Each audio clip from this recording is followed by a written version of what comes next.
भंजनगर विधिवत भाव पौर परिषद और जगन्नाथ प्रसाद को विज्ञापित अंचल परिषद घोषणार श्रेय अंचलवासी को देले भंजनगर विधायक।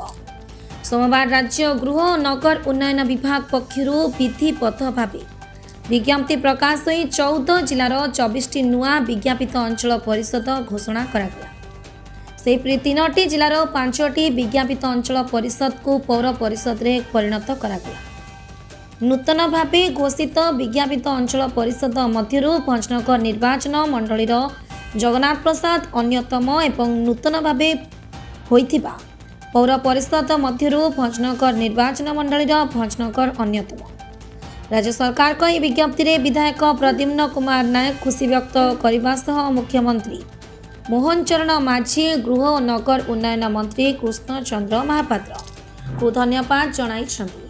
सेहीपरि अंचलवासी दीर्घ दिन राज्य सरकार को निकटरे सेमानंक न्याय्य दाबी करी एही सफलता पाइथिबारु अंचलवासी को समस्त श्रेय देइछन्ति विधायक। मंगलवार सकाळु भंजनगर नूतन पौराध्यक्ष गोपबंधु महापात्र को मिठा खुआई अभिनंदन जणाइथिबा कहिछन्ति विधायक प्रद्युम्न नायक। नूतन भावे होइथिबा जगन्नाथ प्रसाद विज्ञापित अंचल परिषद और भंजनगर पौर परिषद शुभेच्छु अहरह विधायक को फोन करी साधुवाद और शुभेच्छा जणाइथिबा निजे विधायक मंगलवार सांबादिक सम्मेलन में कहिछन्ति। सेहीपरि ग्राम्य उन्नयन विभाग पक्षर मणिसाही ठारू सिंदूर गुमा पर्यंत रास्ता प्रशस्तीकरण पई 4 कोटी एवं ढेपसाही ठारू जड़ा हाटुणी देई हरिकड़ पर्यंत रास्ता प्रशस्तीकरण पई 3 कोटी टंका अनुदान मिलिथिबारु ग्राम्य उन्नयन विभाग को धन्यवाद जणाइथिले विधायक। परिशेष में आगामी 25 तारिख 4 दिन धरी भंजनगर ब्लॉक तिलिसिंगी ठारे निखिल उत्कल कुर्मी क्षेत्रीय द्वादशतम प्रदेश महोत्सव अनुष्ठित हेबाकु जाउथिबारु सर्वभारतीय स्तररू बहु कुर्मी क्षेत्रीय वंशज आसिबा कार्यक्रम रहिछि। कुर्मी क्षेत्रीय माने छत्रपति शिवाजी और सरदार वल्लभ भाई पटेल का वंशज अटंती।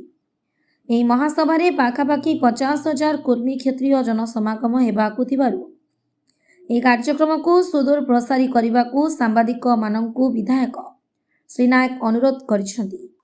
ଦେଖନ୍ତୁ କାଲି ଭଞ୍ଜନଗର ପାଇଁ ଗୋଟେ ଶୁଭ ସୂଚନା ଥିଲା ଯେ କାଲି ଗତକାଲି ସରକାର ବିଜ୍ଞପ୍ତି ଜାରି କଲେ ଭଞ୍ଜନଗର ଏନ୍ଏସିର ମ୍ୟୁନିସିପାଲିଟିର ମାନ୍ୟତା କାଲି ଡିକ୍ଲେରେସନ୍ ହେଇଛି। ତା ସହ ଭଞ୍ଜନଗର ଜଗନ୍ନାଥ ପ୍ରସାଦ ବ୍ଲକକୁ एनएसी मान पंचायत को एनएसी जो मान्यता दि जाइए काली तार विधिवत भाव सरकार तरफ विज्ञप्ति जारी होती। खुशी खबर मु अंचलवासी को धन्यवाद दूची जे अंचलवासी तरफ जो दाबी रखा जाइए माननीय मुख्यमंत्री एवं आरडी मंत्री बाकी पंचायत राज मंत्री नगर मंत्री उपर ए खुशी से माने आम कथा को विचार को नहीं भंजनगर म्यूनिसिपालिटी एवं जगन्नाथ प्रसाद पंचायत को एनएसी मान्यता मिली। आज भाया गोटे शुभ दिन में मणिसाही ठू सिंदूरगुमा पर्यंत आरडी गोटे 4 कोटी टंकार प्रशस्तीकरण रास्ता एवं ढेपसाही ठू जोड़ाहाटुणी दे हरिगड़ ताकू आरडी गोटे रास्ता प्रशस्तीकरण करने 3 कोटी टंकार अनुदान एवं भंजनगर ब्लॉकर तिलिसिंगी ठारे मो जो जाति जन्म नहीं कुर्मी क्षेत्रीय जाति सेथिर गोटे महाअधिवेशन तिलिसिंगी होउची दीर्घ 4 दिन धरी चलो ऑल इंडिया लेवल रू भारत वर्षर कोण अनुकोण कुर्मी क्षेत्रीय भाई मैंने आसवे जो मैंने छत्रपति शिवाजी के वंशधर जो मैंने सरदार वल्लभ भाई पटेल के वंशधर से आसी एकत्रित कर व्यवस्था भी रखा जाइए।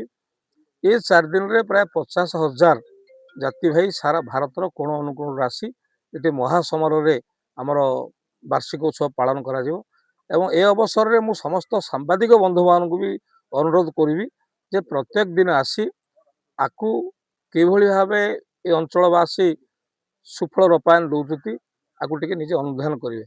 धन्यवाद।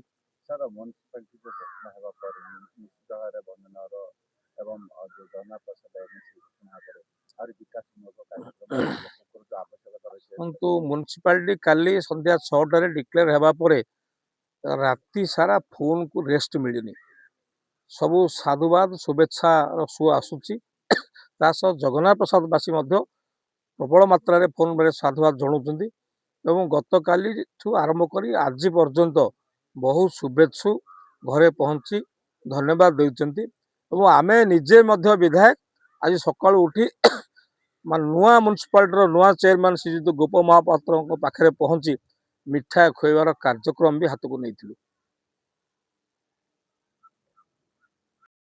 ଗଞ୍ଜାମ ଜିଲ୍ଲା ପ୍ରତିନିଧି ଅମରେନ୍ଦ୍ର କୁମାର ପଟ୍ଟନାୟକଙ୍କ ରିପୋର୍ଟ ଓଡ଼ିଶା ଟୁଡେ।